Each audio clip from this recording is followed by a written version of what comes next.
Good morning everyone. আজ যাচ্ছি এখন বাজারে ফুল আনতে ঠাকুরের জন্য।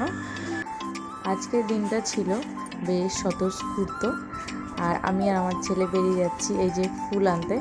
আর 20 টাকার কয়েনটা না আমি প্রথমবার দেখলাম, তাই একটু তোমাদেরকে দেখালাম। আমার কাছে এটা প্রথমবারই এসেছিলো। তো এখানে এই যে সব রকমের ফুলই পাওয়া যায়। তো আমি এখান থেকে কিছু ফুল নিয়ে নিলাম, নিয়ে ঠাকুর পুজো দেওয়ার জন্য। এখানে তো আর নিজেদের গাছ নেই, সবটাই কিনে করতে হয়।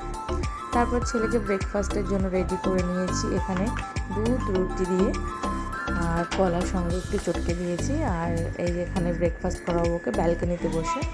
আর ও নানান রকম কিছু বকে যাচ্ছে খাবে না বলে।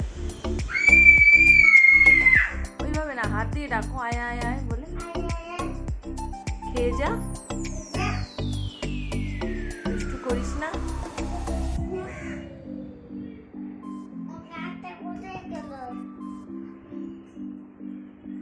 যাও ডেকে আসো ওকে। ও টোবা, ও ওইভাবে ডাকে বুঝি কাক? কিভাবে ডাকে কাক? চিৎকার করে। অনেক কষ্টে ধৈর্য ধরে খাওয়ানো গেছে তাকে। এবার আমি চলে আসলাম কী কী বাজার হয়েছে সেগুলো দেখতে। অনেক রকম বাজার হয়েছিল, তোমাদের সঙ্গে ভিডিও তো আমি শেয়ার করেছি।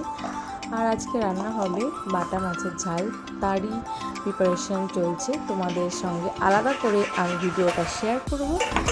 আর আমার ভিডিও তোমাদের কেমন লাগছে আমাকে কমেন্টে জানিও, লাইক করো, শেয়ার করো আমার ভিডিওটা।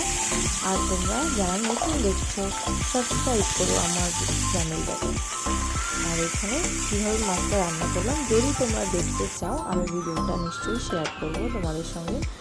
দারুণ খেতে টেস্টি হয়েছিল। এটাই আজকে আমার দুপুরের লাঞ্চে ছিল, এটাই মেনু। তো দেখা হচ্ছে নেক্সট কোনো ব্লগে।